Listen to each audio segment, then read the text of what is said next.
What's going on, all you Guillermo del Toro enthusiasts? Your two favorite stop motion animation enthusiasts are back once again, and we are here tonight to review the brand new Netflix movie, now streaming. You guys should all check this out. It is Guillermo del Toro's Pinocchio. Life is such a wonderful gift. Your nose is growing, sport. Don't lie to me, son. Your nose and keep on growing. So this is a modern take and a modern adaptation by Guillermo del Toro. We know that wild rascal, Oscar award-winning director, mastermind behind a lot of great films. Very unique director, and he always has a very unique, visual style to his films. I'll say that. He likes the creepy and the spooky, and this time he's taken the tale from the 1940s Disney Pinocchio and his take on it with the use of stop motion animation behind me. Yeah, the film starts with, we see Geppetto. Obviously, he was in the older versions, all the, Pinocchios before this, including another one this year from Robert Zemeckis with Tom Hanks playing Geppetto. But this one was definitely the superior Pinocchio. But the story starts with Geppetto. He had a son, Carlo, back in the day. This all takes place, I think, during the World War. And his son gets killed. Bomb drops on him, and it shatters him, of course, as it would any father losing their child. That he carries this burden with him, and one day comes along, and there's a fairy, we'll say, that grants a wish, and eventually makes this wooden boy Pinocchio come to life. And that's what you see behind Logan there. That's how he looks. Very awesome looking animation in this. Some of the most beautiful stop motion animation I've ever seen in this film. Just really blew me away with how they did this and how they made Pinocchio look. And Jiminy Cricket, although he's called Jay Cricket in this. I just was blown away by the animation first and foremost in this, and how much they paid attention to the details of the story. They really, made you emotionally invested in this, and brought on just a great cast of voice actors for this too. Like Guillermo del Toro really killed this movie, and I had a blast watching it. Yeah, just from the get-go of the film, it's this stop motion animation that brings you in. Watching like Nightmare Before Christmas and other movies like that. It's come so far since then. It's so seamless. It's smooth. It doesn't look like it's choppy in other movies in the past. They really had the animation down. It really brings you in as an audience and pulls on your heartstrings. You feel for this character Geppetto. You just feel for what he's going through, losing his son, and having this character Pinocchio come to life and bringing some sort of love and happiness back into his life as a father that lost and grieved over his son, going to his grave site and just never really getting over that until Pinocchio comes around. Of course, the townspeople are looking at this like, what the hell's going on?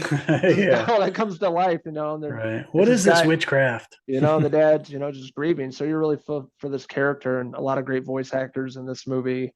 Really brought their A games. Ewan McGregor kind of being the narrator, Jay Cricket, as you were saying, really brings you in. The overall tone of the film, it definitely feels like a Guillermo del Toro film, but more aimed at kids compared to like Pan's Labyrinth or something like that, or The Shape of Water. Right. It's more family oriented, and it really pulls on your heartstrings, and you feel for this movie, and it really gives you a lot to take in here. A very interesting take on a character we've known and heard and seen a lot from before, Pinocchio, really with a Guillermo del Toro spin on it, making it a little darker than we're normal, but than that we're used to seeing the story of Pinocchio normally, but not too dark. It's still, you can watch this with your kids, and it teaches you a lot of important life lessons along the way too, and how to get over grieving, and deals with a lot, things like that. And the boy that voices Pinocchio, Gregory Mann, also voiced Carlo, just has the exuberance that you'd expect out of a kid, and really brings Pinocchio to life. The voice work I thought was really great. Especially with Pinocchio, and how every time Pinocchio lies, his nose grows, and with this, it just kind of like turns into a tree, like you can see, and the tree gets bigger and has leaves, and it sprouts nuts and stuff. It's really cool how they did this, and all the voice work is fantastic. We, hear Bern Gorman plays one of the priests, Ron Perlman, John Turturro, old Finn Wolfhard shows up, Kate Blanchett, Tim Blake Nelson, Christoph Waltz, Tilda Swinton. It's really an all-star cast. And, they read the script for this and knew that they were signing up for something really awesome and, special.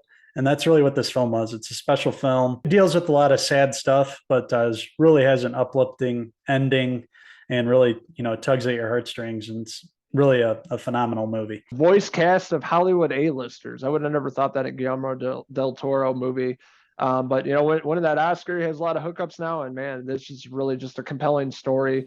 I haven't seen Pinocchio in years, like the original. I didn't watch the new one with Tom Hanks. I was never really into the story, but it's been so long I forgot all about it. But they really kind of refreshed my memory with a modern take on this. I think they did an excellent job with this.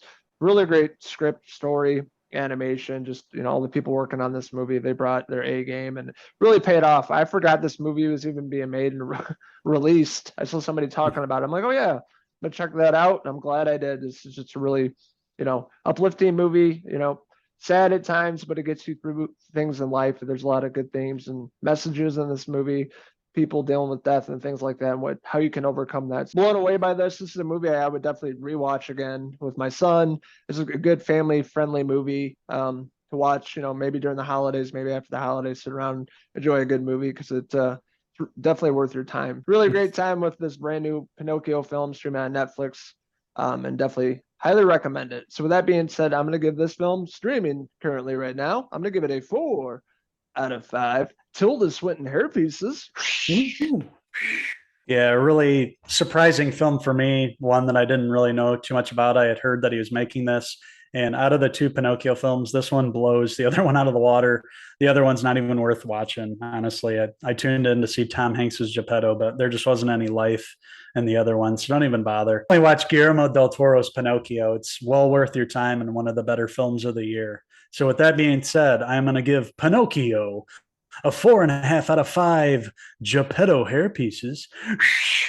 So we want to hear from you guys. What did you guys think of Guillermo del Toro's Pinocchio? Don't lie to us. We don't want to see those nose grow. Thank you guys so much for tuning in to our review of Pinocchio. Please go visit our site, Cinephellas.com, for all the latest, greatest TV, movie news and reviews. Also, follow along with us on our social media channels. We're posting all the news, so make sure to check that out. A lot of interviews lately and a podcast coming up to celebrate Christmas, which is right around the corner. So thank you very much, everybody. We highly recommend this film, Pinocchio, to you guys. Check it out and let us know. So until the next Cinephellas movie review, I'm Uncle Henry J. Cricket. That must be Uncle Logan Geppetto signing out until the next movie review. Cheers.